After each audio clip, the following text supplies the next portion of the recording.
Buenos días a todos y a todas, compañeros, compañeras. Quería decir una cosa, Ramiro, además de responsable del Departamento de la Juventud, brega también en las mesas de negociación de los planes de igualdad. Bueno, no quería que se me olvidara. A mí me corresponde hablar de los planes de igualdad en las empresas. Como bien dice Javi, el convenio colectivo es el que tiene carácter vinculante, pero entendemos que los planes de igualdad están concretando mucho medidas que pueden servir de buenas prácticas a la negociación colectiva, de la negociación de convenios colectivos, y por eso entendemos que también son una herramienta fundamental. A ver, si no me hago mucho lío, estoy un poco nerviosa, ¿eh? Me manejo mejor en las distancias cortas, yo creo. Bueno, pues como os digo, a mí me corresponde hablar de los planes de igualdad entre hombres y mujeres en las empresas. Y bueno, para empezar, he colocado esta diapositiva en la que se recoge por definición qué es un plan de igualdad, porque para nosotras siempre ha sido fundamental este punto de partida, porque ha organizado metodológicamente la negociación de los planes de igualdad. Informalmente, nosotras decimos mucho que el plan de igualdad debe ser un traje a medida de la empresa, porque debe de responder a una realidad concreta, a un diagnóstico concreto y a unos problemas específicos que se tienen que corregir a través de este plan. Los pasos a seguir en la negociación del plan, los que nosotros hemos venido adoptando en la negociación de los planes de igualdad en nuestros sectores, son los que veis. Muchos de vosotras y vosotras, de vosotros y de vosotras, habéis participado muy activamente en las mesas de negociación de planes de igualdad, y esto seguramente lo sepáis perfectamente. Pero bueno, sí quería remarcar que por ejemplo, la fase de seguimiento en la adopción de los planes de igualdad es una fase fundamental. Y bueno, pues que durante la negociación de los planes hemos ido adoptando una serie de modelos que os pueden servir de referencia también si tenéis que negociar algún plan de igualdad en el ámbito de vuestra empresa, ¿no? En relación a qué es el diagnóstico,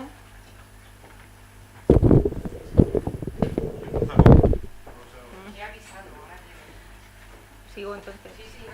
Bueno, en relación al diagnóstico, deciros que es la fotografía de la empresa, cuál es la situación de los trabajadores y las trabajadoras, y bueno, es una labor técnica bastante considerable que desde nuestro punto de vista tienen que hacer las empresas, pero cuya información tienen que compartir con la representación legal de los trabajadores y las trabajadoras, porque si no, no podríamos legitimar y dar por bueno el análisis que proporciona la empresa. Nos parece fundamental conocer esta información.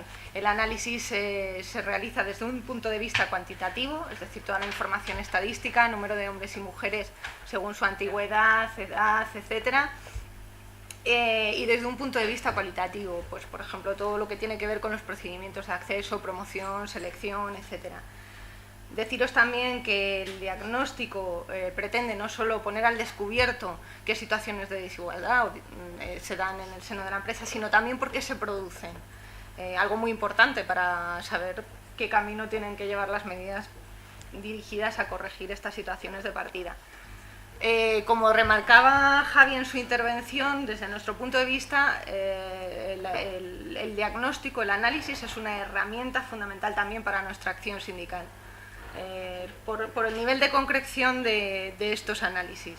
Y bueno, como dice al final de la diapositiva, los resultados de este análisis darán sentido a las medidas que negociemos.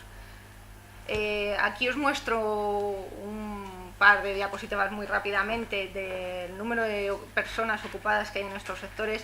Como veis, es una cifra importantísima, más de 4 millones, bueno, casi 4,5 millones de personas ocupadas en nuestro país. Lo están en el sector de comercio, la hostelería o las actividades del juego. Y bueno, en esta gráfica he tomado como referencia el peso que tienen nuestros sectores en términos de ocupación femenina. Como veis, comercio es la rama de actividad que más empleo o que más emplea a trabajadoras, seguido de la rama de sanidad y servicios sociales, y en tercer lugar de la rama de hostelería. Con esto vengo a decir que el peso en términos de ocupación femenino es muy importante y que por eso yo creo que tenemos más motivos para tener que actuar también en términos de igualdad, ¿no? Deciros una cosita rápidamente. Nos hemos encontrado en muchas empresas, ¿verdad, compañeras?, que nos dicen, no, si nuestro sector es está muy feminizado, hay muchas mujeres, ¿no? Como si esto fuera ya bueno, pues un síntoma de que ahí no suceden ningún tipo de desigualdades, cuando al contrario vemos que están mucho menos justificadas esas desigualdades, ¿no? Aquí he tomado como muestra un diagnóstico de cada subsector, ¿no? Como veis, en las actividades, en las empresas que he tomado como muestra de restauración y de hospedaje. Sí.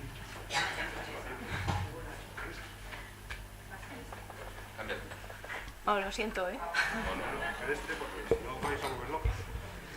Bueno, lo que decía, que en las actividades de hostelería la proporción de mujeres y hombres es más equilibrada, pero sin embargo vemos como en los subsectores de comercio la presencia de mujeres es ampliamente superior a la de los hombres. Y si veis, por ejemplo, las actividades de comercio, llamamos, por ejemplo, comercio textil, o sea, perfumerías, actividades muy feminizadas, alcanzan niveles de presencia femenina del 90%, ¿no? Os pongo un ejemplo de cómo analizamos la clasificación profesional, dónde están las mujeres y los hombres en la empresa, en qué grupos profesionales están. Partimos de los mismos datos absolutos para hacer dos tipos de análisis, uno que llamamos horizontal y otro vertical.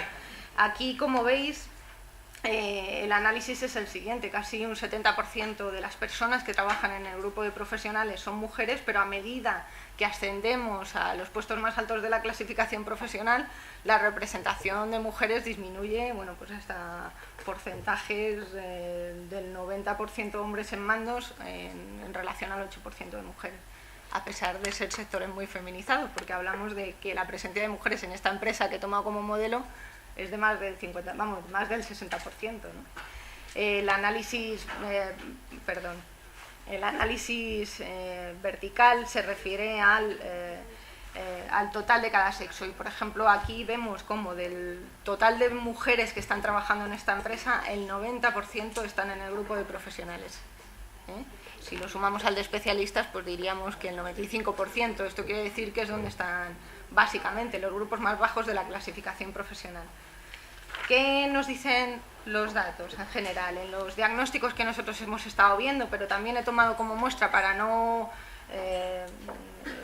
faltar a la veracidad, porque si no tendría que haber puesto de ejemplo casi cada diagnóstico que hemos estado viendo, he tomado como referencia fuentes oficiales, ¿no? Feminización clarísima, sobre todo en las actividades de comercio. Parcialidad, el tiempo parcial está ocupado fundamentalmente por mujeres, no hace falta que os lo diga a muchos y a muchas de vosotras. Por ejemplo, en comercio, según los datos de la encuesta de población activa del último trimestre publicado, que es el tercer trimestre de 2011, casi el 78% de las personas a tiempo parcial en comercio son mujeres. En hostelería es algo inferior, pero también muy importante. La temporalidad, o sea, existe un mayor porcentaje de mujeres dentro de o sea, en términos de personas asalariadas con un contrato temporal. En relación a la segregación horizontal y vertical, bueno, pues lo que veíamos en la tabla anterior era un claro ejemplo de qué es la segregación vertical, es decir, las mujeres se concentran en los puestos de los grupos profesionales más bajos de la clasificación profesional y su presencia disminuye radicalmente a medida que tomamos en consideración los puestos más altos, jefaturas, dirección, mandos. Además es muy curioso porque cuando encontramos que existen mujeres en estos puestos, generalmente están vinculados al ámbito de recursos humanos, ¿no? O sea, esa es lo que llamamos también segregación horizontal, o sea, dentro del mismo grupo profesional las mujeres se suelen concentrar en los mismos puestos y los hombres en otros, ¿no?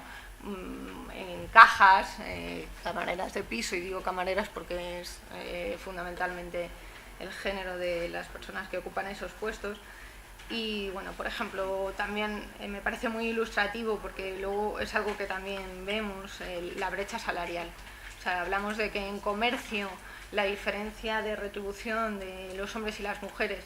Es decir, las mujeres cobran casi un 30% menos de retribución que los hombres y en hostelería casi un 22%. O sea, falta de corresponsabilidad, esto no es algo desconocido para ninguno de nosotras y de nosotros, y bueno, esto así a modo de conclusión de las cosas que vemos en los análisis que realizamos. ¿Cuáles son los principios generales que rigen las propuestas que presentamos en las empresas? Garantizar la igualdad de trato y oportunidades entre mujeres y hombres en el acceso, la promoción, la contratación, la promoción y la formación, avanzar en la corresponsabilidad. Para nosotros la conciliación tiene que partir necesariamente por avanzar en este sentido, aplicar la perspectiva de género a todas las áreas, políticas y decisiones de la empresa, es decir, que todas las decisiones o acciones que emprendan las empresas tengan en cuenta cómo éstas van a afectar a las trabajadoras, y garantizar la igualdad de trato por trabajos de igual valor. También es muy común encontrarnos a representantes de las empresas decirnos que bueno, aquí incluso compañeros y compañeras del sindicato, ¿no? O sea, aquí en mi empresa cobramos todos lo mismo. Y aquí es donde tenemos que hacer también mucho esfuerzo, porque no se trata de que todos cobremos lo mismo, sino que el trabajo que realizan los trabajadores y las trabajadoras tengan el mismo valor, aun no siendo trabajos idénticos. Este es un modelo de ficha que utilizamos para organizar los documentos que presentamos, pues, por ejemplo, los objetivos generales. Esto es un ejemplo, esto lo hacemos por cada uno de los objetivos y las medidas que proponemos en los planes de igualdad. Establecemos una serie de medidas y acciones y unos indicadores de seguimiento. Para nosotros esto es una herramienta fundamental y creemos que lo debe ser también para las personas que luego participan, los compañeros y las compañeras que participan en las comisiones de seguimiento de los planes de igualdad, porque esta es la guía que nos permite conocer qué información tiene que proporcionar la empresa y sobre todo saber en qué grado se están cumpliendo las medidas que hemos adoptado. Las medidas para su ejecución, o sea, el plan y cada una de estas fichas deben contener unos plazos de puesta en marcha y ejecución de las medidas de igualdad que acordemos y, si es posible, pues que la empresa determine qué personas van a ser dentro del área de recursos humanos, por ejemplo, qué personas van a ser las encargadas de poner en marcha específicamente esas acciones. ¿Qué materias son sobre las que negociamos? Pues muchas son las que ya las conocéis, muchas son las que vienen como recomendación en la Ley de Igualdad, no son todas las que recomienda la ley, sino más, porque entendemos que hay otras materias sobre las que hay que actuar, ¿no? Luego, en relación a las medidas, y paso muy rápidamente porque ya me está apuntando 5 minutos me quedan, bueno, pues bueno, el tema lo que estaba comentando en relación a los objetivos y las medidas que planteamos, y a modo de foto así muy rápida, deciros que lo que planteamos y lo que pretendemos es que los procedimientos de selección, contratación, acceso a la formación y promoción sean procedimientos no discriminatorios, en línea la sentencia que explicaba Javier en relación al Corte Inglés trata precisamente de eso, de la falta de objetividad en los procedimientos de promoción y cómo esto afecta a las mujeres, ¿no? Para eso los procedimientos han de ser objetivos, públicos y transparentes, ¿no? Perseguimos o pretendemos que haya un equilibrio, una proporción equilibrada de mujeres y hombres en todos los grupos profesionales, puestos y funciones. Proponemos la aplicación de acciones positivas para corregir tanto la segregación horizontal y vertical como para corregir la enorme cantidad de mujeres que tienen contratos a tiempo parcial. Luego, en relación a la formación, para nosotros, tal y como lo venimos planteando, debe ser un instrumento para actuar contra la segregación horizontal y vertical. Entendemos que también es muy importante que en la empresa se adopten medidas para implantar acciones formativas en materia de igualdad de trato y oportunidades, básicamente dirigidas no solo a la plantilla en general, que eso sería muy deseable, sino bueno, sobre todo al personal que tiene competencias en las decisiones sobre la contratación, la promoción y el acceso, para garantizar precisamente que sean procedimientos objetivos, ¿no? Aquí Hay un ejemplo que a mí me parece muy gráfico, ¿no? Yo creo que, por ejemplo, las personas que toman ese tipo de decisiones, y deciden qué trabajadores o trabajadoras promocionan o van a ser seleccionados para incorporarse a la empresa, tienen que tener, yo creo que elementos suficientes como para, por ejemplo, a ver cómo lo explico. Quiero decir, si un entrevistador, una entrevistadora establece que hay una serie de preguntas que tiene que hacer para valorar mi competencia, eso está bien. Pero, por ejemplo, hay otras preguntas que conocemos y sabemos que se vienen haciendo y que tienen que ver con, por ejemplo, el número de hijos que tiene la persona candidata. La valoración que puede hacer el entrevistador puede ser distinta, por ejemplo, si esa pregunta me la hace a mí o se la hace a Ramiro o se la hace a Javi. Es decir, una pregunta aparentemente neutra, como puede ser ¿qué número de hijos tienes?, puede tener unos efectos distintos en el caso de que se trate de una mujer. Luego, en relación a la igualdad de trabajos, de retribución por trabajos de igual valor, para nosotros aquí lo más básico es la valoración analítica de puestos de trabajo, porque sin este análisis previo es muy difícil que se pueda aplicar el principio de igual retribución por trabajos de igual valor. En relación a los derechos de conciliación, como decía al principio, para nosotros es básico que se fomente la corresponsabilidad, que las medidas vayan en el camino de fomentar la corresponsabilidad y, si es posible, adoptar medidas de acción positiva para incentivar el uso de estos derechos por parte de los trabajadores y luego, por otro lado, también aquellos que amplíen o mejoren las condiciones de trabajo y los derechos de conciliación de los trabajadores y los trabajadores que, como decía, pueden servir de referencia en las mesas de negociación de los convenios colectivos. Por último, muy rápidamente, también proponemos medidas en relación a la prevención de riesgos laborales, sobre todo en lo que tiene que ver con la recogida, tratamiento y análisis de los riesgos laborales, de toda la información que pueda tener que ver con los riesgos laborales y cómo estos pueden incidir según el sexo de una manera u otra, promover condiciones de trabajo que eviten el acoso sexual y el acoso por razón de sexo. Sabéis que hemos estado negociando distintos procedimientos de prevención y actuación frente al acoso sexual y por razón de sexo. Otras medidas que amplían y mejoran los derechos legalmente reconocidos a las víctimas de violencia de género y luego un montón de medidas en relación a los sistemas de comunicación de la empresa dirigidos a la sensibilización, información, difusión del propio plan de igualdad y de todas las medidas que la empresa haya en relación a esta materia. Además de las medidas en los planes de igualdad, creemos que es necesario que se recojan las definiciones legales que establece la propia Ley de Igualdad, el Estatuto de los Trabajadores, porque nos parece que ilustra muy bien a qué nos referimos cuando hablamos de acciones positivas, de retribución por trabajos de igual valor, discriminación directa o indirecta, etc. También consideramos que es conveniente que se adjunten al plan de igualdad todos los acuerdos que haya en materia de prevención del acoso sexual y por razón de sexo, acuerdos de conciliación, etc. En relación al seguimiento y evaluación, como os decía, como cada acción está temporalizada en el plan, los indicadores de seguimiento son básicos porque son la guía de lo que tenemos que conocer.